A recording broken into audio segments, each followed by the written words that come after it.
Assalamualaikum warahmatullahi wabarakatuh dan salam sejahtera untuk kita semua. Kita akan lanjutkan materi hari ini ya, yaitu untuk mata kuliah seminar proposal. Tema pada hari ini yaitu mengenai landasan teori. Ya, untuk itu silahkan yang belum bergabung di Zoom ya, untuk teman-teman mahasiswa dari cabang silahkan bisa bergabung di Zoom ya.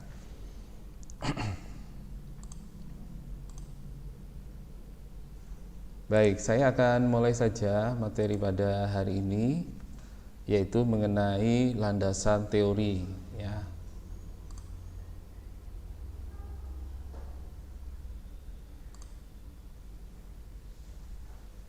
Oke, semoga bisa dilihat ya di layar, di tampilan layar.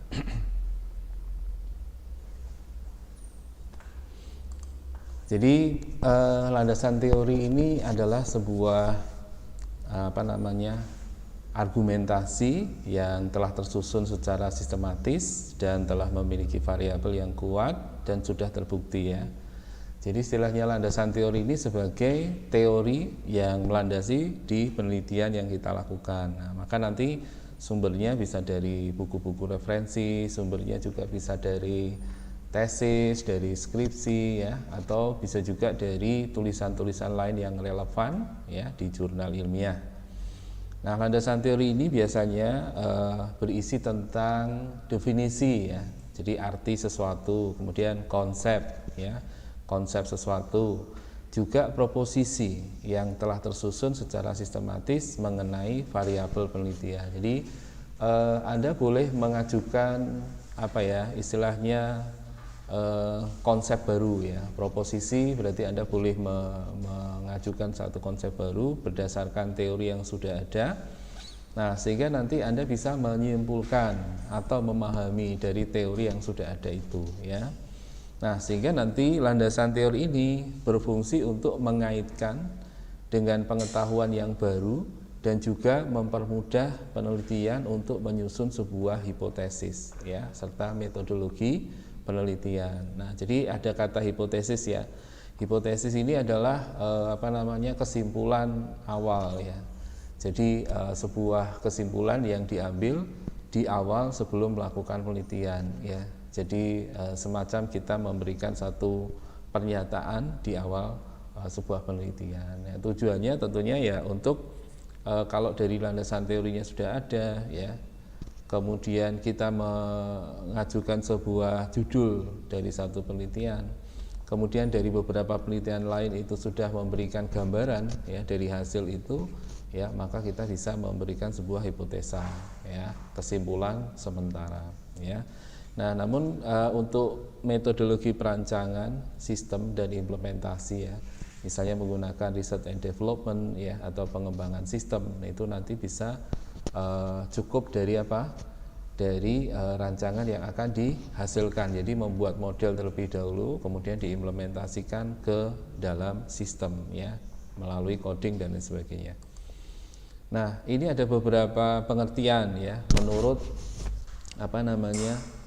beberapa ahli yang sudah menulis tentang landasan teori ya. Yang pertama menurut Sugiono ya. Sugiono ini menyatakan bahwa landasan teori itu adalah dasar dari sebuah penelitian yang perlu ditegakkan supaya suatu penelitian itu punya dasar yang kuat. Ya, jadi landasan teori harus ditegakkan karena apa? Harus ada dasarnya. Kalau kita meneliti harus ada dasarnya. Apa yang sudah dilakukan terdahulu. Nah, dulu sudah sempat saya singgung ya. Jadi kita nggak mungkin menjadi pionir awal dari satu penelitian yang baru ya, kecuali kita sudah cukup banyak ya mengikuti penelitian-penelitian sebelumnya ya, sehingga di sini nanti landasan teori ini akan menjadi dasar untuk bisa ditegakkan ya, supaya nanti bisa dipakai untuk landasan penelitian yang akan dilakukan. Nah, ini ada catatan, tidak sekedar aktivitas coba-coba ya. Jadi teori itu bukan sesuatu yang dicoba-coba, artinya itu sudah dilakukan penelitian dan sudah menghasilkan teori gitu ya. Kalau misalnya sinar matahari itu ya, mulai jam 12 siang itu sudah sangat terik ya, panas. Nah itu sudah diukur panasnya berapa, sudah diteliti ya. Nah itu bukan coba-coba, tetapi sudah pasti ya, sudah diukur. Kemudian kalau di bidang SI tentunya ya banyak sekali ya metode-metode yang sudah digunakan, dan itu ternyata sahih untuk kemudian menjadi sebuah teori baru ya, kalau itu penelitian tingkat lanjut.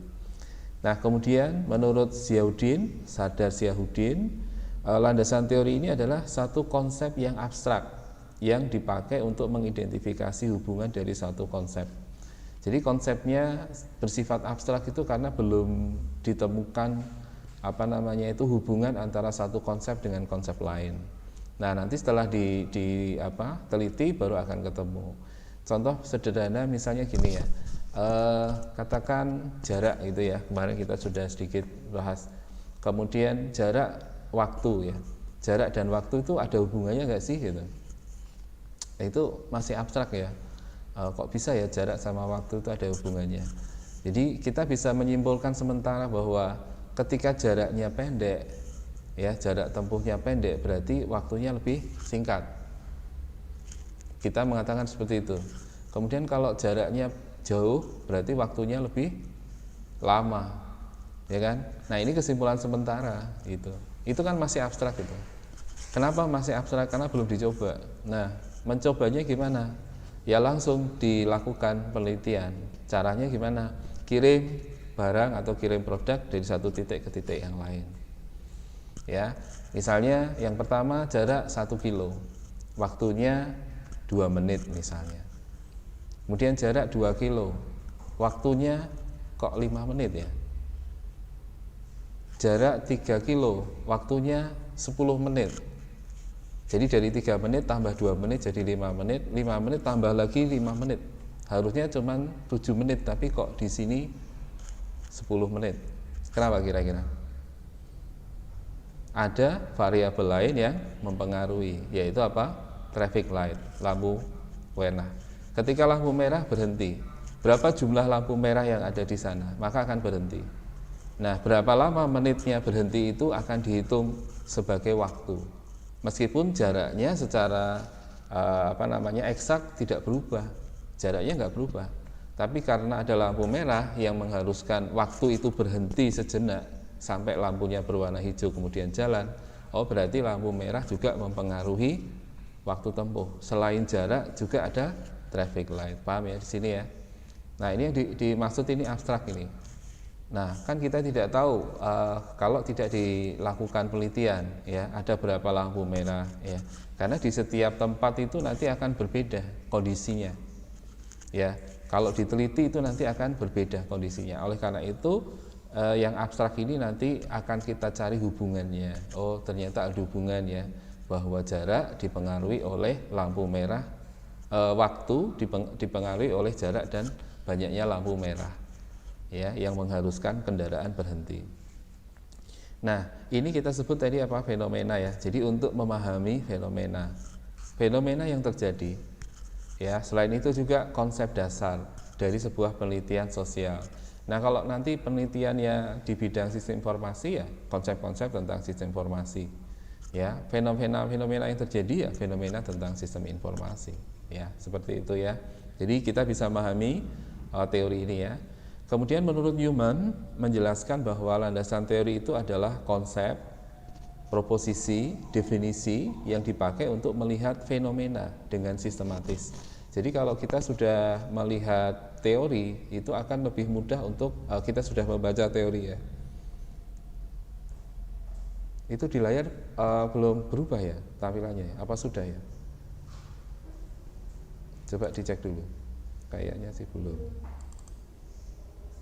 Saya harus pindah.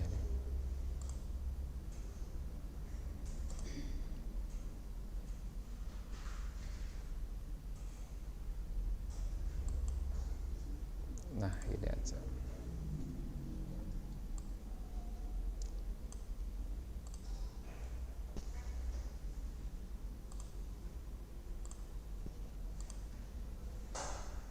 Sudah berubah ya. Oke, berarti saya harus pakai yang ini. Nah, jadi landasan teori menurut Sugiono, kemudian menurut Sardar Ziauddin, kemudian menurut Newman, ya, itu masing-masing memberikan gambaran yang apa namanya saling berrelasi ya, atau saling berhubungan ya antara satu teori dengan teori yang lain ya. Nah, kemudian ada lagi menurut Moleong ya. Landasan teori adalah seperangkat proposisi yang berhubungan satu sama lain dengan mengikuti aturan tertentu ya. Landasan ini juga berperan dalam memprediksi dan menjelaskan tentang fenomena yang sedang dialami ya. Jadi ada kata fenomena di sini. Kemudian menurut Kerlinger, landasan teori adalah suatu konsep yang berhubungan satu sama lain. Tadi ya, kita bisa menunjukkan hubungannya tadi ya. Ada jarak, ada lampu merah, ada waktu. Oh, ada berhubungannya ya. Dan nanti di mana di dalamnya terdapat pandangan dari fenomena yang sistematis gitu ya. Jadi mungkin di setiap studi case akan berbeda ya satu sama lain, dan cara memandangnya juga akan berbeda ya. Kemudian menurut Littlejohn mengungkapkan bahwa landasan teori adalah konsep abstrak ini ya, atau sejumlah konsep yang saling berhubungan untuk membantu agar memahami suatu. Jadi secara teoritis itu kita bisa melakukan penelitian untuk mendapatkan hubungan apa antara konsep-konsep yang ada. Sehingga kalau kita bisa membuat semacam mind map ya, peta pikiran itu ya, kita akan mudah untuk menghubung-hubungkan sesuatu. Contoh misalnya begini ya, tempat wisata dengan apa namanya mobil, kira-kira hubungannya apa? Nah kan gitu, nggak ada hubungannya sebenarnya ya. Tempat wisata sama mobil itu hubungannya apa? Untuk menuju ke tempat wisata bisa menggunakan mobil, atau kita bisa bilang kendaraan saja ya. Untuk menuju ke tempat wisata maka kita bisa menggunakan kendaraan. Kendaraannya apa? Ada kendaraan umum, ada kendaraan pribadi ya, ada jenis kendaraannya, ada pesawat, ada kereta api, kemudian ada mobil ya, kemudian ada travel ya. Nah, jadi di situ kita bisa melihat apa? Oh, ada hubungannya antara tempat wisata dan kendaraan. Di mana tempat wisata yang dituju itu dihantarkan oleh alat transportasi yang berupa kendaraan tadi. Nah, sekarang kalau di bidang sistem informasi ya, apa misalnya? Ada hubungan apa dengan apa misalnya? Dari ilmu pengetahuan tentang komputer, mungkin dari Anda yang sudah mempelajari sampai semester 5 ini ya. Kira-kira apa sih hubungannya?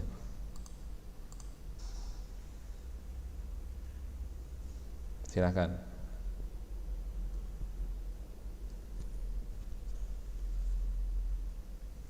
Bisa menjawab salah satu?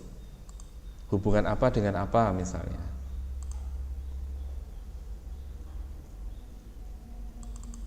Halo Pak Anggun.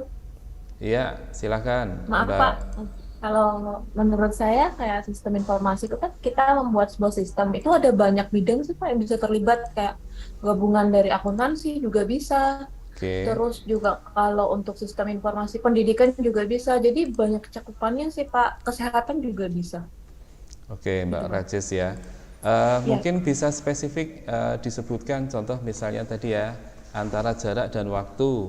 Jarak, Mm-mm. waktu berarti kalau jaraknya tambah panjang, waktunya tambah lama gitu ya. Jaraknya pendek, maka Mm-mm. waktunya tambah cepat gitu ya. Oh, terjadi ada hubungan antara jarak dan waktu. Nah, itu kalau itu kan umum ya. Nah, kalau yang di Mm-mm. bidang sistem informasi tadi misalnya pendidikan, Mbak Rajes Mm-mm. tadi menjawab antara beberapa bidang di misalnya dunia pendidikan misalnya seperti itu ya. Nah, coba Mm-mm. dispesifikkan bisa nggak antara apa dengan apa? Jadi bentuknya variabel ya, waktu ya, kemudian dengan jarak.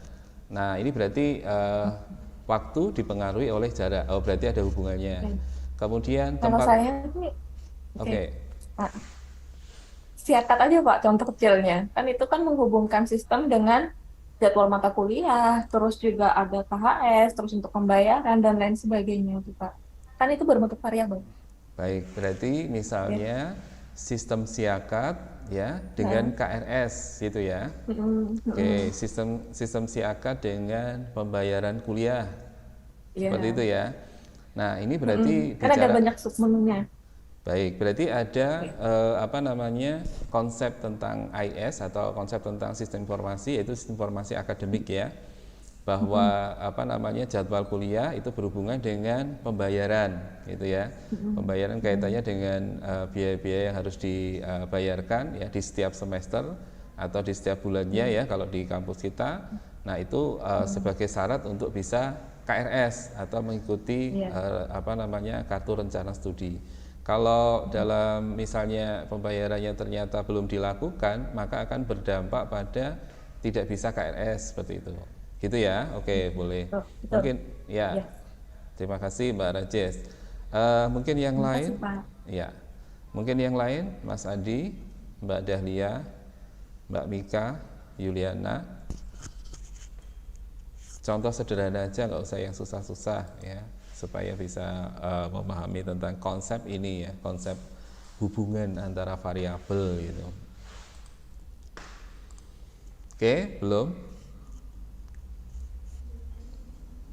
Kalau di bidang penjualan online apa kira-kira?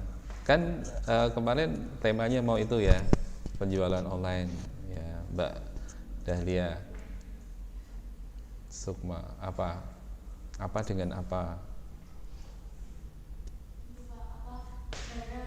Produk dengan pengiriman. Apa sih hubungan antara produk dengan pengiriman itu?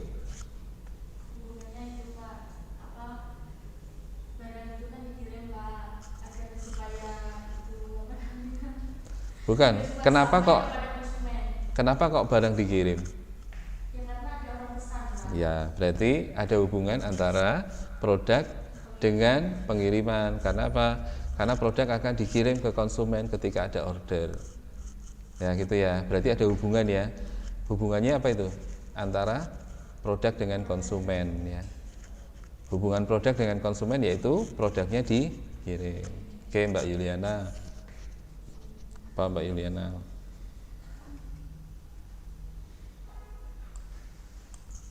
Nah, ini konsep yang nanti akan terus dipakai pada saat Anda menulis skripsi nanti. Anda paham kalau ada order ini nanti dikirimnya melalui ekspedisi gitu. Nah, jadi ada hubungan di sini gitu. Ya, Mbak Yuliana mungkin bidangnya apa kemarin itu? Sistem penunjang keputusan ya. Apa bidang yang mau diambil temanya?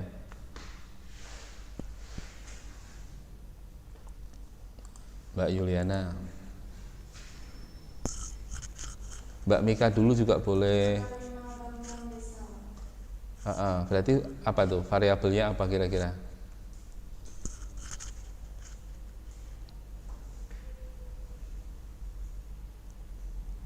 Bantuan desa ya? Bantuan desa berarti ada variabel bantuan, ada desa, terus ada apa lagi?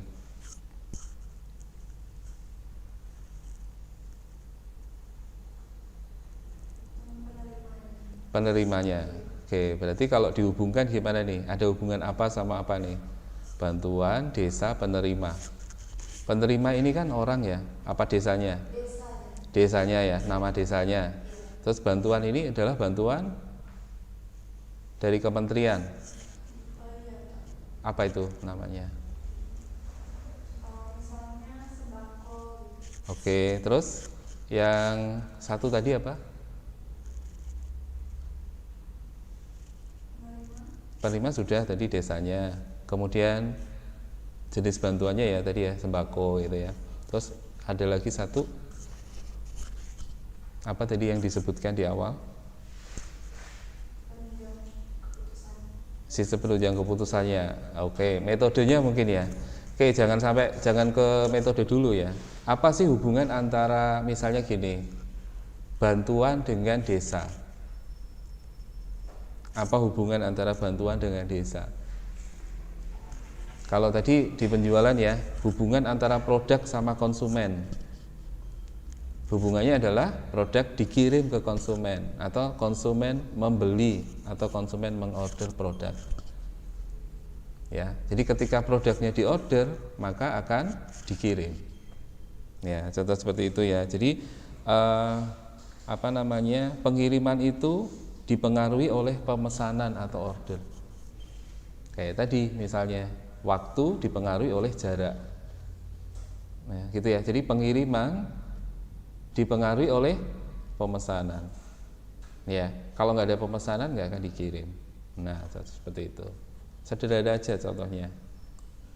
Apa misalnya yang lain?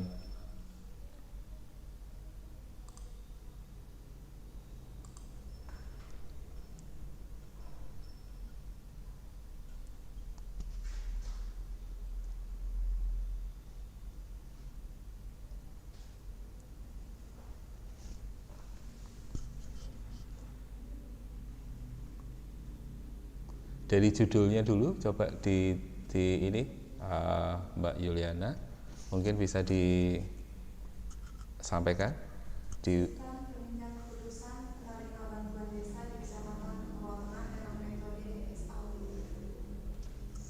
ya, jadi belum kelihatan ya variabelnya ya. Kalau udah masuk ke latar belakang baru kelihatan. Sudah membuat latar belakang belum?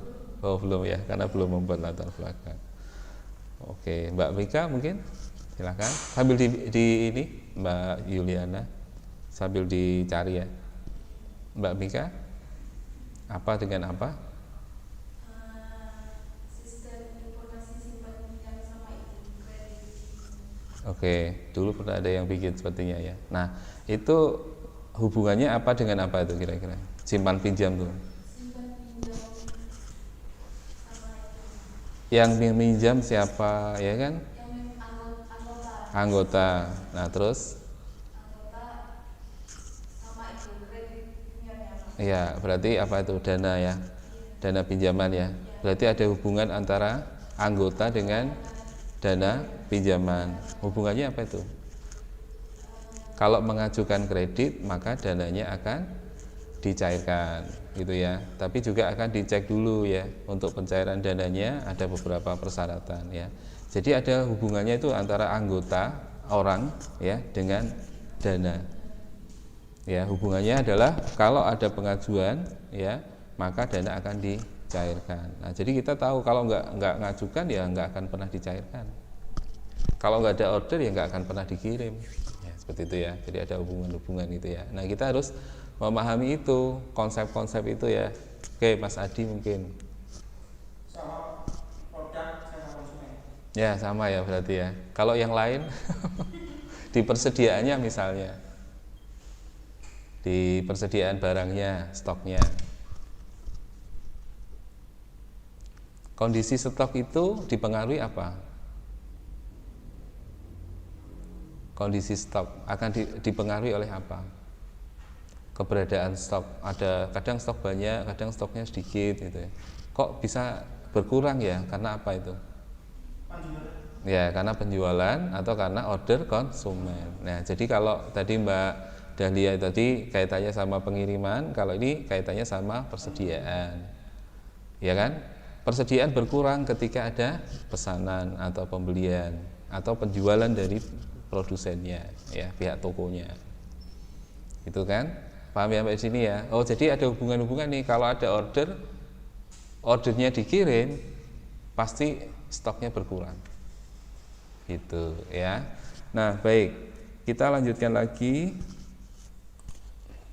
Saya cek dulu ini sudah masuk apa belum. Oke. Kemudian yang berikutnya apa sih fungsi landasan teori ya? Landasan teori ini berfungsi untuk menyusun suatu pengetahuan di bidang tertentu. Ya, jadi landasan teori itu adalah teori-teori yang digunakan untuk apa? Melakukan penelitian. Berarti di situ ada pengetahuan ya. Nah, supaya kita bisa tahu, maka kita baca tuh landasan teorinya. Oke. Kemudian sebagai keterangan sementara di dalam sebuah penelitian ya. Jadi landasan teori yang mengatakan seperti ini itu sebagai keterangan sementara karena belum dilakukan penelitian. Nah, kita harus melakukan pembuktian dulu supaya nanti teori itu apa namanya itu sahih ya. Oh ternyata benar teori itu. Jadi apa yang kita lakukan mendukung teori itu. Tapi begitu kita melakukan teori, kita melakukan penelitian, teorinya ternyata tidak sama dengan hasil yang kita teliti. Berarti apa? Kita tidak memberikan dukungan dari teori itu, tapi ada mungkin teori baru. Ya. Nah, kan hasil penelitian itu bisa beda-beda, ya. Jadi landasan teori ini sebagai keterangan sementara. Kemudian yang ketiga, berfungsi untuk mengembangkan ilmu pengetahuan. Jadi kalau ketemu teori baru, ketemu cara baru, ketemu sistem baru, ya, berarti akan apa itu? Mengembangkan ilmu pengetahuan. Di bidang apa? Sesuai bidang yang diteliti. Kalau misalnya merancang sistem penjualan berbasis web dengan metode B misalnya, nah itu adalah ilmu pengetahuan baru yang dihasilkan dari penelitian, ya. Terus menjelaskan variabel dalam penelitian tadi ya. Ada jarak, ada waktu, ada lampu merah, ada konsumen, ada produk, itu variabel-variabel. Nah, variabel itu dijelaskan di situ, ya. Jadi dengan menjelaskan variabel itu, kita akan memahami variabel itu. Apa sih produk itu? Apa sih jarak itu? Apa sih waktu itu? Nah, nanti itu kita harus pahami, ya, konsep-konsep itu. Nah, yang kelima yaitu memprediksi dan merumuskan penelitian, ya. Jadi kita membuat prediksi tadi, kesimpulan awal ya, bahwa penelitian yang nanti akan dilakukan, ya, itu hasilnya akan seperti ini, itu ya. Misalnya ada hubungan antara jarak dan waktu, ya. Semakin panjang jaraknya semakin lama. Jadi nggak mungkin panjang jaraknya semakin bertambah, waktunya semakin pendek, itu nggak mungkin. Nah, gitu ya. Jadi di sini kita bisa melakukan prediksi, ya. Kita logika aja nih, semakin panjang berarti waktunya mesti semakin lama. Coba kita teliti, gitu. Ya, itu kan sesuatu yang kita mudah pahami gitu. Ternyata setelah kita teliti kok jaraknya fluktuatif ya.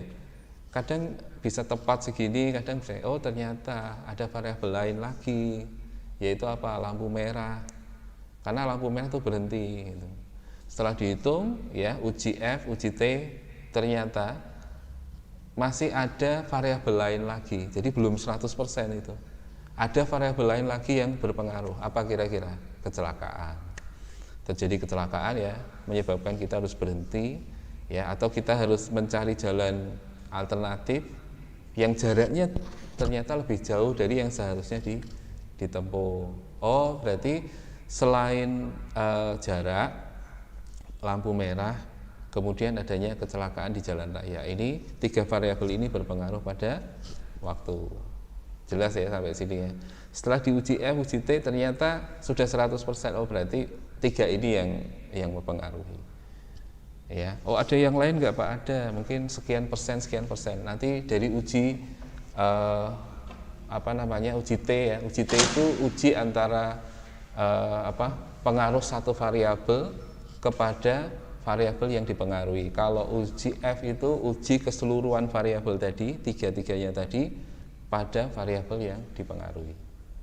Nah, itu uji T, uji F ya. Nah, kemudian memprediksi sudah ya, sebagai pengontrol masalah dalam penelitian. Ya.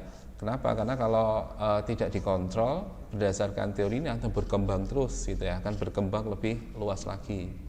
Ya, jadi kita akan mempersempit ya untuk mengontrol bahwa kemarin ada bagian yaitu pembatasan masalah ya, atau ruang lingkup masalah ya. Tujuannya supaya kita nggak terlalu luas itu. Nah, nanti kalau dikembangkan lagi variabelnya lebih banyak lagi nih. Nah, variabel itu relevan nggak kira-kira kalau diangkat itu? Ya, akan relevan atau tidak gitu. Oh, ternyata kaitannya dengan konsumen ya. Konsumen itu akan kecewa kalau pengirimannya lama. Ya. Jadi kalau Anda pesan GoFood ya, atau Shopee Food ya, atau GrabFood, itu Anda akan melihat di peta. Ya. Anda akan disajikan petanya. Kira-kira yang mengirim itu ya, itu dia sedang di mana? Itu kita bisa melihat. Ya. Jadi misalnya ketika posisi dari drivernya itu jauh dari rumah makannya, kita sudah bisa melihat, oh berarti jarak antara driver ini sama rumah makan sekian ya, diperbesar gitu kan kelihatan. Nanti dia di rumah makan, sebelum menuju rumah makan akan pesan dulu, ya kan? Maksudnya akan dibuatkan dulu. Nah ini butuh waktu berapa? Mungkin dia akan menghubungi rumah makannya, kira-kira 10 menit lah gitu. Baru dia akan meluncur ke rumah makan untuk ngambil ya. Jadi ada yang langsung meluncur menunggu di rumah makan sambil diproses ya menunya. Ada yang menunggu sampai saat jadi dulu baru langsung diambil. Nah terus kemudian menuju ke tempat pengiriman, yaitu tempat kita. Nah kita bisa lihat ya estimasi sekian menit nyampe. Nah di situ kan mesti ada estimasi ya 30 sampai 45 menit sampai ke tempat Anda, karena harus dibuat dulu ya masakannya, kemudian baru dikirim. Nah itu estimasi itu akan membantu kita. Tapi kalau kemudian jadi lama sekali ya, ada sesuatu hal yang membuat pengiriman itu jadi terkendala, nah tinggal konsumennya ya mau memahami atau enggak. Tadi saya jatuh Kak misalnya ya, jadi saya harus ini dulu ya, baru kemudian saya kirimkan. Dicek ini kok lama banget ya, di titik itu tuh kok lama banget, kenapa? Nanti dia ngasih informasi gitu, maaf Kak saya jatuh gitu. Misalnya ya, kepleset atau apa gitu ya, bisa juga ya. Ya kita nggak tahu di lapangan kan, seperti itu. Oke, kemudian apa tujuan dari landasan teori? Landasan teori bertujuan untuk menjelaskan perilaku di dalam sebuah penelitian. Ya itu tujuan dari landasan teori. Nah karena landasan teori itu kan nanti akan dirujuk. Nah kita melakukan penelitiannya berdasarkan apa yang kita rujuk. Berarti perilaku kita untuk melakukan penelitian itu berdasarkan rujukan teori tadi. Apa benar sih kayak gini? Oh variabelnya ini saya akan masukkan, saya akan lakukan penelitian, saya akan ambil sampel, terus kemudian kita akan lakukan penelitian ya dengan melakukan beberapa uji tadi ya, ada uji validitas, uji reliabilitas, kemudian uji F, kemudian uji T dan seterusnya ya. Itu kalau yang parametrik maupun yang non parametrik ya. Tapi di dalam penelitian research and development ya, jadi di pengembangan sistem gitu ya, seperti yang di prodi kita ya, di sistem informasi lebih banyak ke arah situ ya. Jadi lebih banyak ke pengambilan keputusan ya, ke sistem informasi ya, kemudian hal-hal yang terkait dengan pengembangan sistem dan sebagainya ya, itu bisa dilakukan.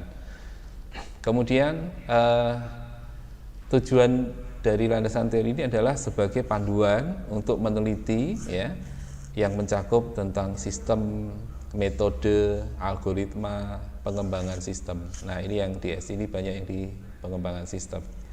Kemudian juga untuk menemukan pengetahuan baru dari hasil penelitian yang telah dilakukan ya.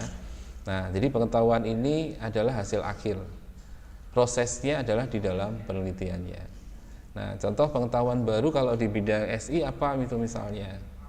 Nah ini kalau penelitiannya itu di perusahaan misalnya ya, di enterprise misalnya ya, pengaruh penggunaan perangkat teknologi informasi ya terhadap daya saing perusahaan. Nah seperti itu. Jadi kalau mengimplementasikan teknologi informasi ya, daya saingnya itu meningkat. Kenapa? Karena yang dipakai teknologi. Teknologi itu bisa mempercepat, teknologi itu bisa mempermudah ya kan penggunaannya. Kemudian teknologi itu bisa memberikan kekuatan untuk daya saing ya, karena kalau menerapkan teknologi, sama-sama menerapkan teknologi ya, teknologi yang seperti apa yang digunakan. Ada juga satu perusahaan yang tidak menerapkan teknologi sama sekali tapi omsetnya besar, ada nggak ya?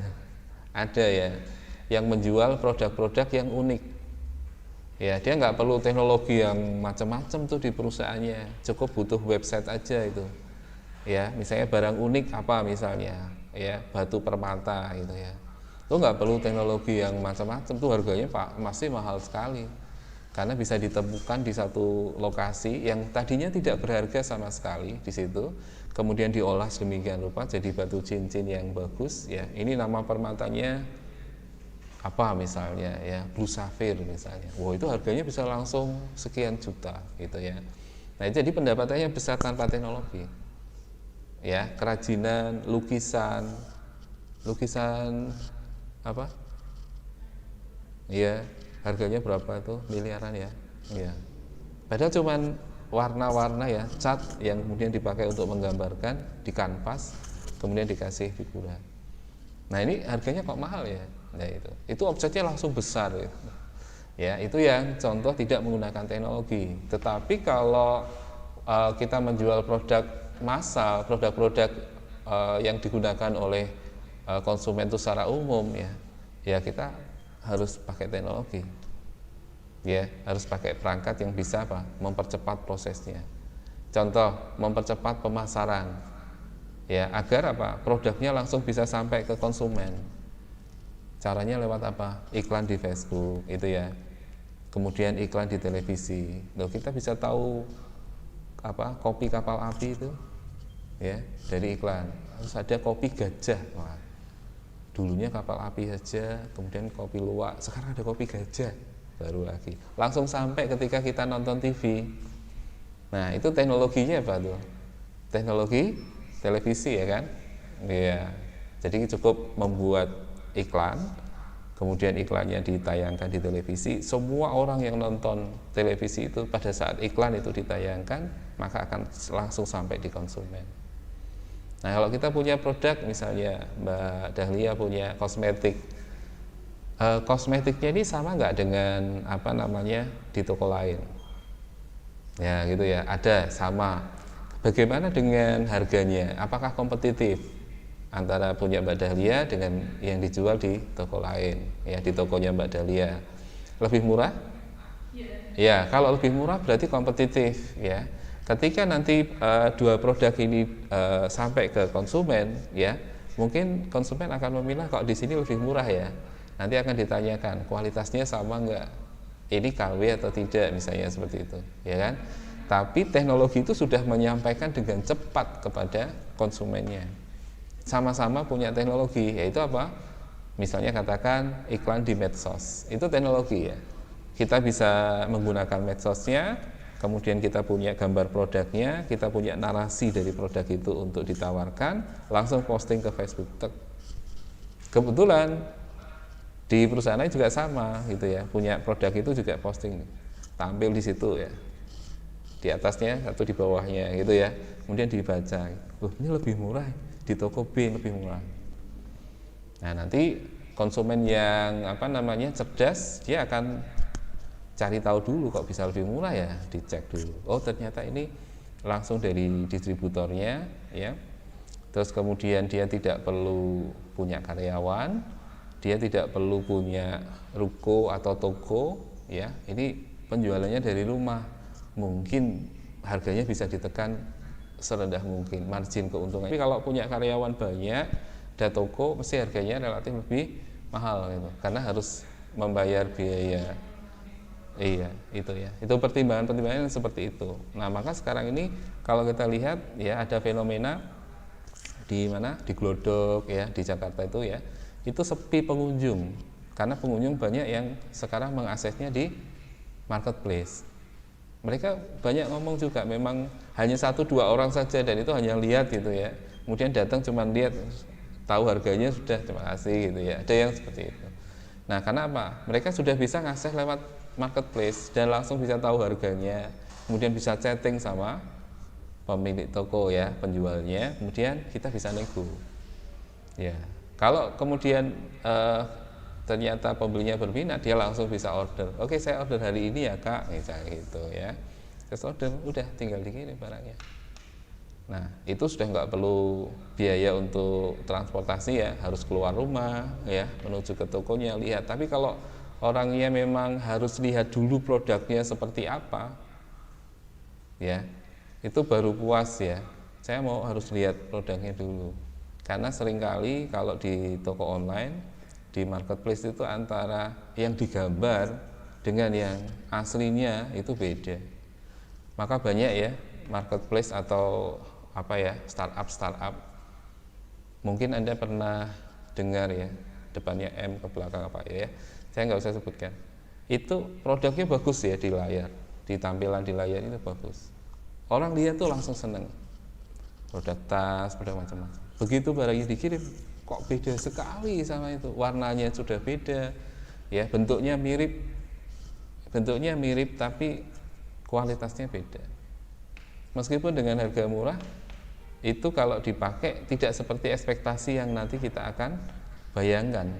Ya kalau misalnya kita lihat di foto itu sudah seperti itu, sesuai ekspektasi kita, nanti kalau saya pakai ya seperti itu barangnya. Tapi ini beda gitu. Nanti akan ya. Nah, karena itu jangan sampai kalau yang di medsos ya, marketplace itu ya, jualan produknya berbeda dengan yang ada di foto, aslinya berbeda dengan yang ditawarkan. Nah, maka beberapa ada yang pakai foto real, ya. Jadi ada foto-foto yang bagusnya, gitu, yang kualitas bagusnya ya. Tapi ada foto realnya yang diplastiki, kemudian dibuka, gitu ya. Ini foto aslinya seperti ini. Jadi kita tidak merasa kecewa ya. Konsumen tidak kecewa ketika membeli produk itu. Ya, ini ada beberapa yang banyak seperti itu. Oke, kemudian hal penting yang ada di dalam membuat landasan teori yang perlu kita perhatikan adalah yang pertama isi dan pemilihan teorinya. Ya, pemilihan dari suatu teori ini akan sangat penting karena apa? Akan menjadi gambaran teori kedepannya. Ya, kemudian yang kedua, dengan kata lain, isi dari teori ini akan penting untuk dibuat dengan tertata, ya, sistematis dan terencana, mengingat hal ini adalah dasar dari penelitian.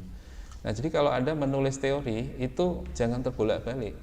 Maksudnya tertata, sistematis. Contohnya gini, sistem informasi penjualan online berbasis web mobile, studi kasus pada PT EGZ. Nah, itu berarti ada kata sistem. Teori tentang sistemnya sampaikan dulu. Ya, kemudian teori tentang informasi sampaikan dulu. Baru kemudian sistem informasi, apa itu? Itu tertata ya. Jadi sistem informasi, teori tentang sistem informasi, kemudian teori penjualan, kemudian teori penjualan online itu seperti apa.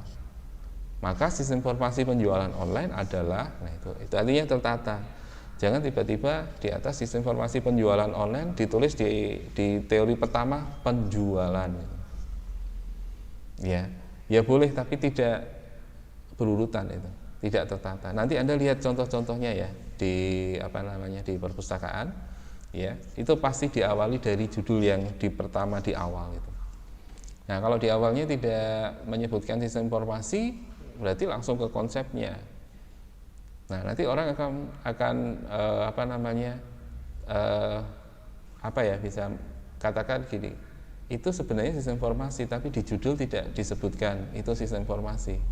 Di landasan teorinya tidak dituliskan tentang teori sistem informasi gitu. Kira-kira nanti akan rancu nggak gitu? Ya akan rancu.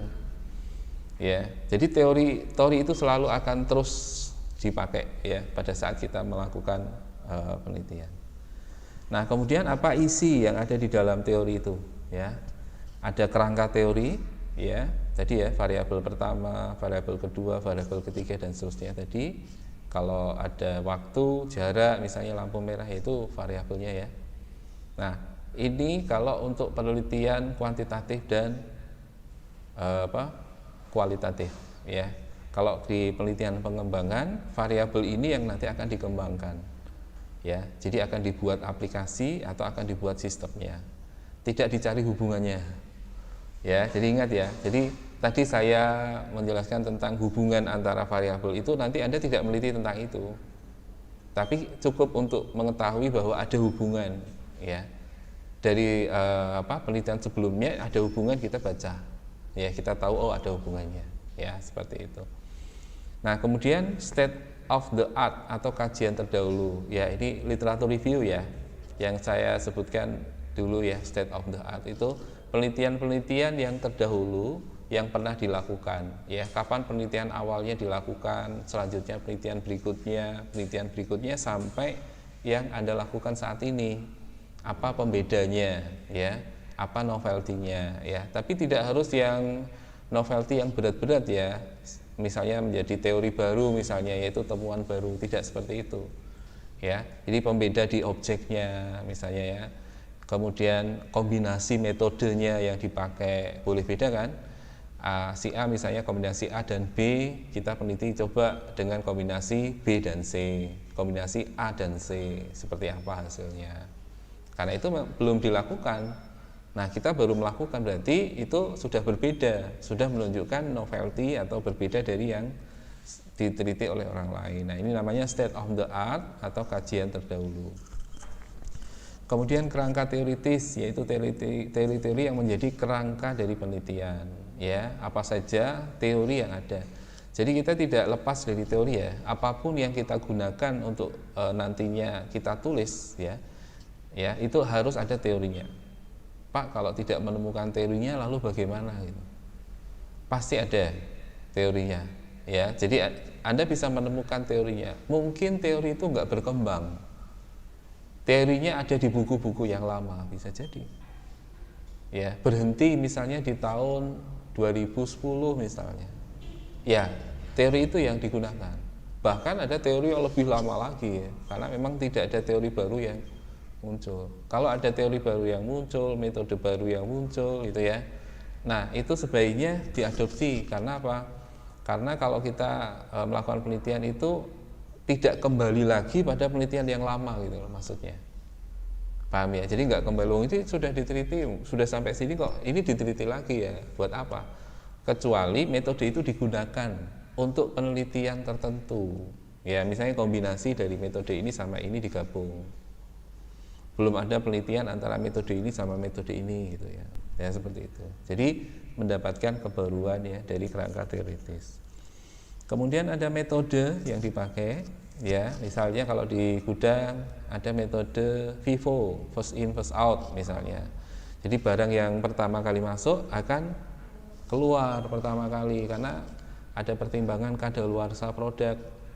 Kalau produk yang udah masuk, ya, misalnya di urutan keberapa gitu, ya, ternyata pada saat pembelian penjualan, ya, pengiriman barangnya yang diambil yang terakhir masuk. Yang ini nanti kadaluarsanya akan bisa cepat sampai ke kadaluarsa. Nah, nanti nggak akan terjual itu. Nah, ini berarti di inventory itu harus ada metode supaya barang yang sudah masuk pertama kali itu sebaiknya keluar segera setelah ada penjualan. Ya, jadi jangan yang barang-barang baru malah dikeluarkan. Nah, biasanya kan gitu. Asalkan tidak kadaluarsa, ya. Jadi kalau sudah kadaluarsa, ya jangan dijual. Nah, ini kadang-kadang juga kita harus ngecek juga, ya, di beberapa toko gitu, cek, ya, lebih dari 1 hari, lebih dari 2 hari itu sudah kadaluarsa, meskipun masih aman, ya, masih aman dikonsumsi, tapi jangan dikonsumsi. Nah, itu contoh aja, ya, contoh metodenya.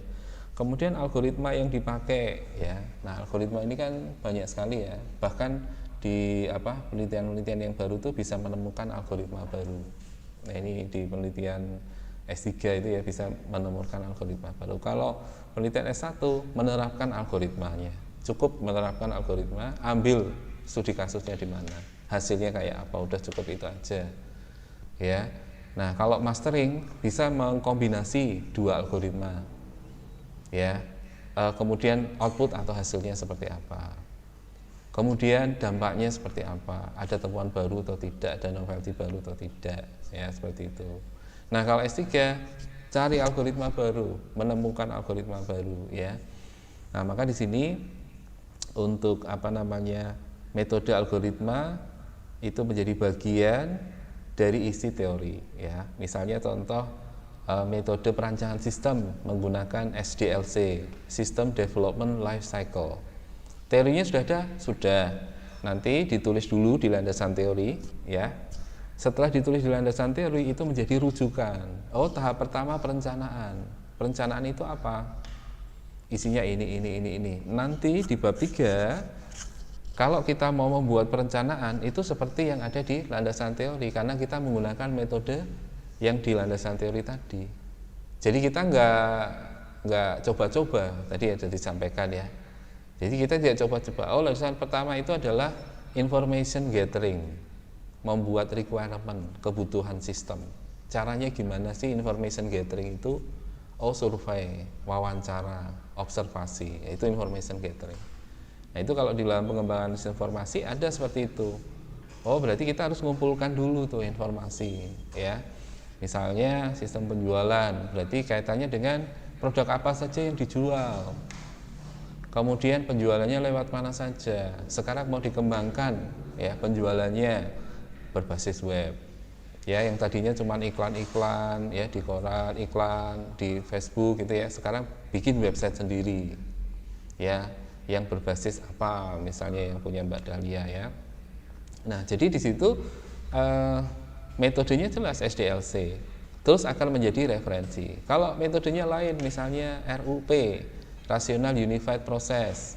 Kalau nanti ada metode lagi, misalnya yang lain, Agile ya, Rapid Application Development, misalnya itu beda lagi tahapannya. Ya, nah nanti kita mengacu di situ. Tinggal ikuti aja. Ya, nah nanti setelah kita ikuti, jadi itu programnya. Di bab 4 ada pembahasan, hasil dan pembahasan. Hasil dari penelitian pengembangan tadi, hasilnya apa? Ditulis di situ, ada gambarnya, ya, capture dari apa namanya? Aplikasi yang sudah dibuat, ya, ini fungsinya untuk apa? Terus ke bawah, kemudian pembahasan. Nah, pembahasan ini mengkonfrontasi tujuan. Ya, apakah hasil penelitian itu sesuai dengan tujuan? Dibahas di situ. Ya, satu-satu. Gitu.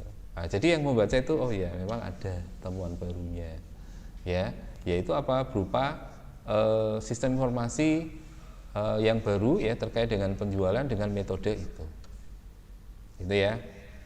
Kemudian kerangka kerja atau framework ini juga menjadi salah satu acuan juga ya. Kalau sudah ada kerangka kerja kita bisa ikuti ya, menggunakan framework PISIS misalnya, sistem penunjang keputusan pemilihan karyawan berdasarkan framework PISIS. P-nya apa, I-nya apa, E-nya apa, C-nya apa, I-nya lagi apa, S-nya apa. Nah, itu ada teorinya, dibaca dulu. Nah, teori itu nanti dimasukkan di landasan teori yang sekarang kita sudah bahas, lengkap gitu ya. Karena itu menjadi framework, menjadi kerangka kerjanya. Setelah itu nanti di bab 3, nah kita membuat rancangan modelnya. Tahapan-tahapan itu kita terapkan di situ. Di bab 4-nya ada hasilnya. Hasilnya dibahas gitu. Paham ya sampai sini ya. Jadi dari latar belakang dulu, cerita penelitian-penelitian terdahulu yang sudah dilakukan sebagai landasan-landasan dari yang sudah kita temukan di situ, literatur review-nya atau state of the art-nya, kemudian rumusan masalah, pembatasan masalah, tujuan dan manfaat, landasan teori ya, sistematika penulisan dulu, landasan teori. Nah, nanti landasan teori isinya tadi kemudian dibuat di bab 3-nya yaitu bagaimana kita membuat model sistemnya ya untuk pengembangan sistemnya. Kemudian di bab 4 hasilnya seperti apa. Jadi di bab 3 itu ada codingnya juga. Ya, di bab 4 hasilnya ini hasilnya. Sudah diuji coba alfa, diuji coba beta. Misalnya belum beta, masih diuji coba alfa juga boleh ya. Kemarin contoh yang di pembatasan masalah ya. Kita uji dulu semua. Nah, setelah kita uji, data kita masukkan, kemudian diproses, ada outputnya sesuai, hasilnya bisa tampilkan valid, ya, kemudian dibahas. Yaitu ditulis dulu, kemudian dibahas. Nah, di pembahasan selesai, kesimpulannya apa? Setelah kesimpulan baru saran. Saran ke depan, penelitian berikutnya setelah ini apa? Anda bisa memberikan beberapa saran. Nah, selesai nanti laporan skripsinya. Ya, tapi memang nggak mudah ya. Jadi kita harus memahami dulu tahapan-tahapannya. Nah, sekarang Anda sudah di tahapan landasan teori. Ya, sudah di tahapan landasan teori. Nanti proposal itu sampai bab 3. Jadi landasan teori ini masuk nggak? Masuk. Ya, latar belakang, tadi sampai rumusan dan seterusnya landasan teori. Nah, nanti setelah landasan teori, bab 3-nya itu pengembangan sistemnya mau menggunakan metode apa? Nah, tadi ada SDLC, ada RAD, ada RUP ya. Metodenya apa? Ada prototype gitu ya. Tapi kalau bisa jangan pakai prototype ya. Metode yang sudah ada yang lain ya, yang sudah dipelajari. Nah, nanti sudah itu selesai kan? Diajukan proposal. Nah, maka nanti dari kuliah seminar proposal ini Anda sudah sampai di bab 3 nanti harapannya ya di pertemuan besok-besok. Berarti nanti di pertengahan semester besok Anda sudah mempunyai judul ya. dan sudah mempunyai kerangka teorinya. Jadi judul itu, kumpulkan teori-teorinya, ya. Dan Anda sudah punya latar belakang kenapa mengambil judul itu. Jangan alasan pribadi ya, karena saya suka, bukan gitu, nggak boleh. Ya, karena saya suka, ya itu namanya suka itu ya masing-masing orang itu sifatnya pribadi, ya. Tapi alasannya jangan klasik gitu, maksudnya seperti itu ya. Karena tertarik bagaimana sih model penjualan ya, misalnya kayak gitu. Saya tuh kok ini ya Pak, kalau lihat penjualan yang sekarang ini ya, metodenya kok banyak sekali ya. Kalau biasanya misalnya gini ya, Anda tertarik di situ. Lah ini saya tuh tertarik sama metode yang landing page itu ya. Itu landing page itu gini-gini, nah itu seperti itu. Ada cerita, nah gini-gini itu maksudnya kan ada cerita secara ini loh, ilmiah, ditulis secara ilmiah. Ini bahasa mudahnya kita supaya bisa ditangkap, supaya kita bisa memahami. Kok seperti itu gitu ya. Nah nanti kalau nulisnya di proposal harus pakai bahasa ilmiah, nggak boleh gini-gini kemudian gitu-gitu, itu nggak boleh. Ya itu nggak boleh, harus pakai bahasa ilmiah ya. Ada EYD-nya, ejaan yang disempurnakan. Nggak boleh pakai kalimat selain EYD, nggak boleh. Misalnya dengan, kok dengan? Pertama biasanya dengan gitu ya, seringnya gitu ya. Nah itu harusnya apa? Subjek, predikat, objek, keterangan. Harus gitu. Ya. Di mana? Loh, kok malah tanya? Kan ada ya, harusnya kan di mana itu kalimat tanya ya. Di mana? Di sana kan gitu. Di situ kan gitu. Variabel ini di mana pada saat di mana itu sebenarnya kalimat tanya itu berarti tidak menggunakan EYD, itu banyak ditemukan.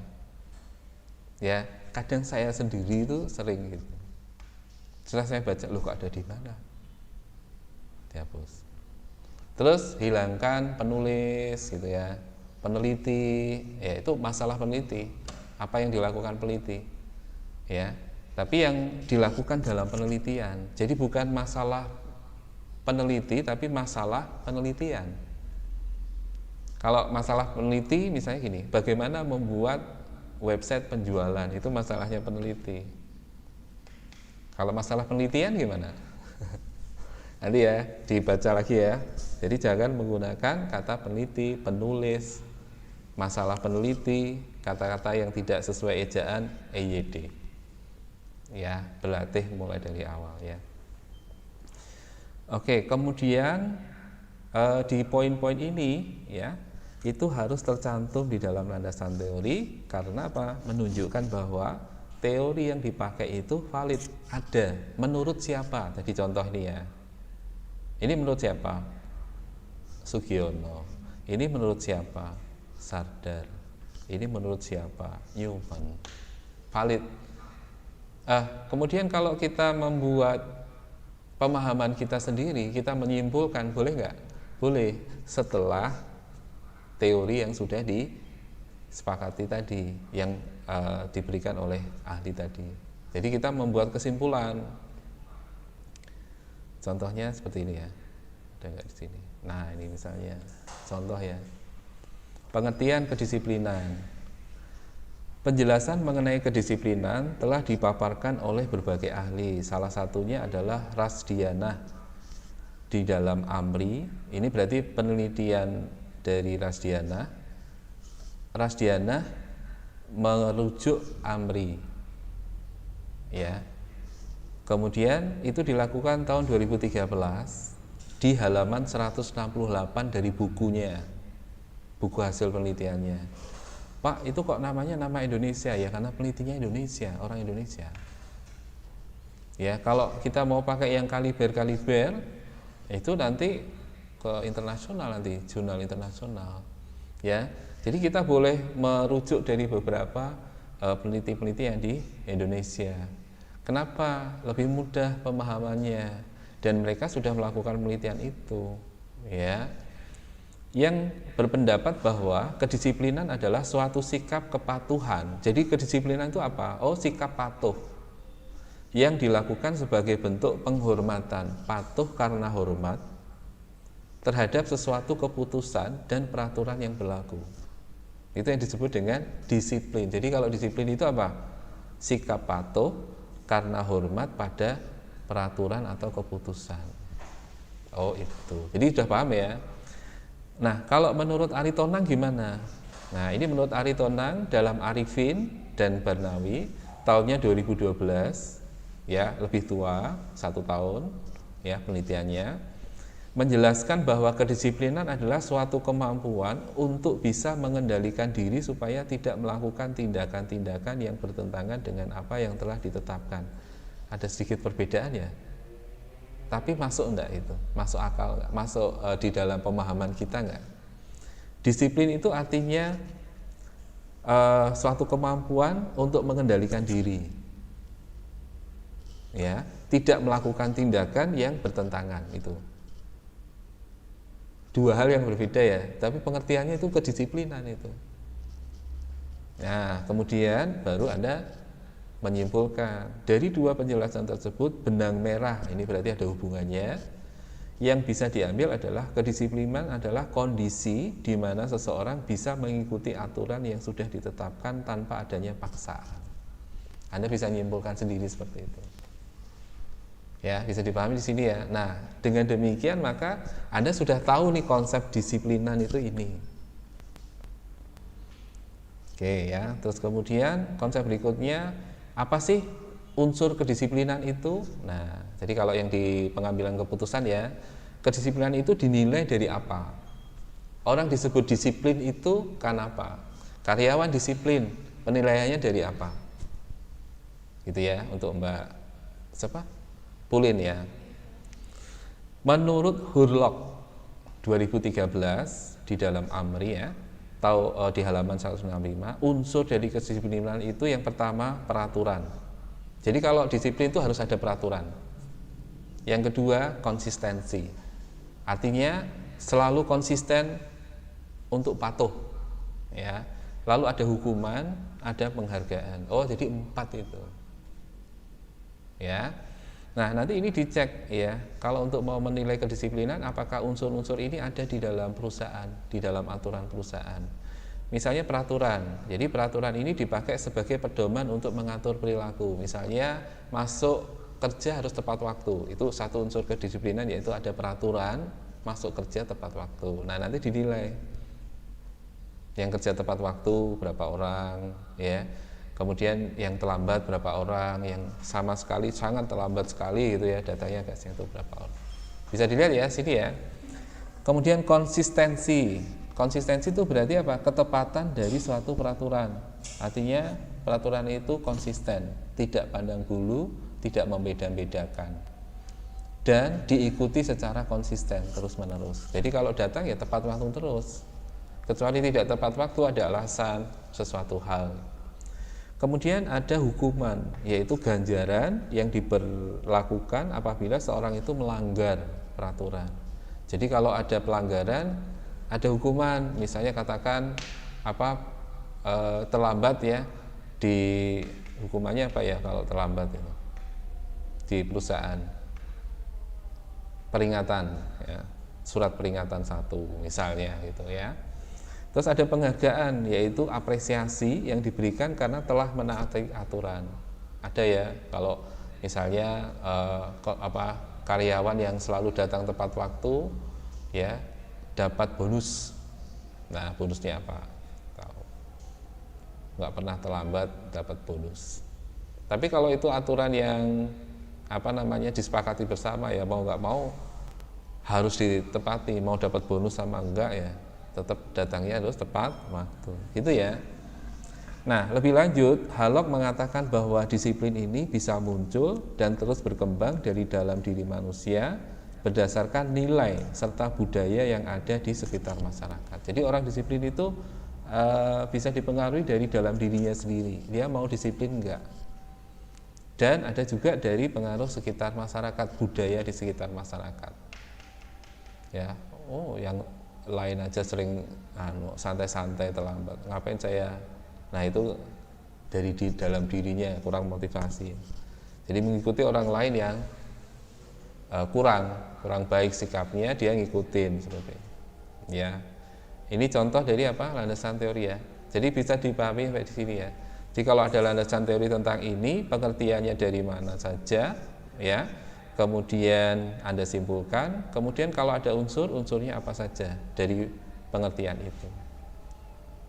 Ya, nanti didetailkan lebih detail lagi. Kita nunggu azan dulu ya, sebentar.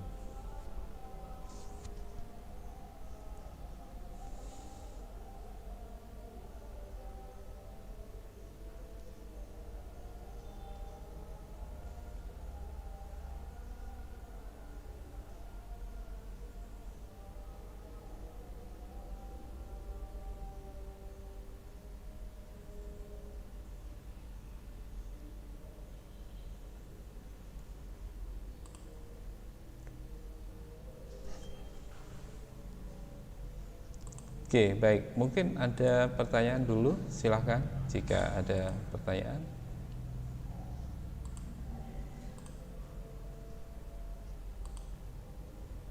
Silahkan jika ada pertanyaan.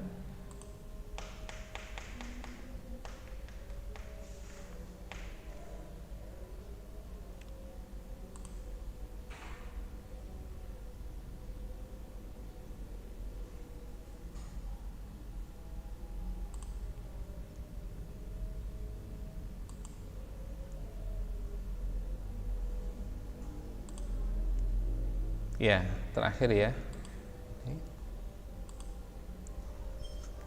Nah, di sini ada beberapa unsur-unsur ya ketika kita menulis teori ya, supaya tidak diragukan ya landasan teori yang kita tulis. Yang pertama, ketepatan atau adekuensi ya. Sumber dari teori yang ditulis harus memenuhi unsur tepatan. Artinya sumber teori yang dipilih sesuai dengan sumber pendukung. Ya, itu tepat. Ya, jadi kita pilih teorinya sesuai dengan apa yang kita mau teliti, jangan sampai salah. Jadi mau menilai kedisiplinan, tapi bukan kedisiplinan yang kita unsur-unsur kedisiplinan itu tidak sesuai dengan unsur kedisiplinan yang seharusnya tadi itu. Ada beberapa tadi itu. Ya. Kemudian kejelasan. Teori harus bisa dipertanggungjawabkan atas segala masalah yang dipaparkan. Selain itu juga teori harus bisa digunakan untuk menganalisis masalah penelitian secara mendalam agar ditemukan kaitan antara teori dengan penelitian. Jadi teori yang kita pakai dengan penelitian yang kita lakukan itu ada kaitannya. Berarti jelas ya. Kemudian empirik, artinya data yang telah ditetapkan di lapangan harus aktual sehingga bisa dijadikan modal untuk membuat teori yang valid. Nah, ini kalau di penelitian kualitatif dan kuantitatif ya. Kalau empiris di penelitian di bidang ilmu komputer, ya sumber-sumber datanya itu valid atau sahih. Ya, maka studi kasus di PT mana, karena pasti ada data. Kalau nggak studi kasus nggak dapat data. Paham ya? Misalnya di PT ABC untuk penjualan online. Kemudian untuk bantuan dari pemerintah di desa, apa tadi Mbak Pulin? Bantuan desa. Ngambil studi kasusnya di desa mana? Di kecamatan. Itu berapa desa? Belum di 4 desa ya. Itu berarti di sini secara empiris nanti datanya dari 4 desa. Desa A nanti seperti apa datanya ya. Desa B seperti apa untuk pengajuan bantuannya. Itu proposal ya, pengajuan proposal dulu untuk mendapatkan bantuan. Sudah sampai situ belum? Belum ya. Nanti dipelajari ya, kenapa kok mendapat bantuan? Apakah harus mengajukan proposal untuk mendapatkan bantuan? Kalau bantuan desa itu kan sejak pemilihan presiden ya, bahwa ada bantuan 2M untuk pengembangan desa ya. Nah, apakah itu atau yang lain? Atau bukan yang itu, yang mana? Jadi desa itu ada sekarang, bahkan website desa itu banyak. potensi-potensi desa itu ditampilkan di website. Nah, itu salah satunya fungsi dari bantuan itu, yaitu untuk mengembangkan website desa. Nanti Anda cari ya, website desa banyak sekali. Bali itu banyak di Bali. Ya, nanti itu sebenarnya untuk mungkin mengundang investor ya, ada yang berminat menanam investasi di situ. Ya, sehingga berkembang itu desanya, benar. Desanya bisa berkembang. Jadi bukan desa-desa yang biasa kita ketahui desa di Indonesia ya desa gitu kan. Cuman sawah, kebun kan gitu ya. Tapi sekarang itu desa berkembang loh. Ada hasil produk macam segala macam yang bisa diekspor keluar, di Bali itu ada. Bukan main gitu. Nah, ya, jadi apakah yang di situ nanti didalami lebih lanjut ya, Mbak Pulin. Kemudian landasan teori harus relevan. Semua kutipan dan sumber yang telah dipakai harus berdasarkan variabel yang masih menarik perhatian bagi peneliti maupun pembaca. Ya, penjualan itu ya di mana-mana orang jualan, tapi yang membedakan metodenya. Oh, ternyata metode itu lebih efektif dari metode ini. Ya, menarik konsumennya itu lebih efektif metode ini. Jadi itu lebih menarik, variabel metode itu tadi yang dipakai itu relevan. Ya. Terus terorganisir, tadi sudah disebutkan ya. Teori yang disajikan harus mengacu pada literatur yang telah tersusun secara sistematis. Ya, jadi kita pakai buku itu sudah ada susunannya. Bab satunya apa, bab 2-nya apa, bab 3-nya apa, ya. Jadi kita mengikuti dengan itu. Dan yang terakhir meyakinkan, ya. Kemudian untuk menuliskan landasan teori ada nama dari pencetus teori, tadi namanya yang sebutkan ya. Tahunnya tadi ada tahun, tempat teori pertama diuraikan aja, ya. Kemudian uraian ilmiahnya seperti apa sama relevansi teori yang dipakai dengan penelitian, ya. Nah, ini tadi contoh dari landasan teori tadi. Oke, sampai di sini mungkin ada pertanyaan. Di situ nggak tampil ya. Di sini sudah berubah ini padahal. Tapi paham ya. Baik, kalau nggak ada pertanyaan mungkin kita akhiri untuk pertemuan hari ini ya. Semoga bermanfaat dan memberikan gambaran. Mbak Rajes, mungkin ada pertanyaan. Biasanya Mbak Rajes tanya. Oh, belum Pak, belum. Oke, baik. Terima kasih Pak. Oke, baik Mbak Rajes.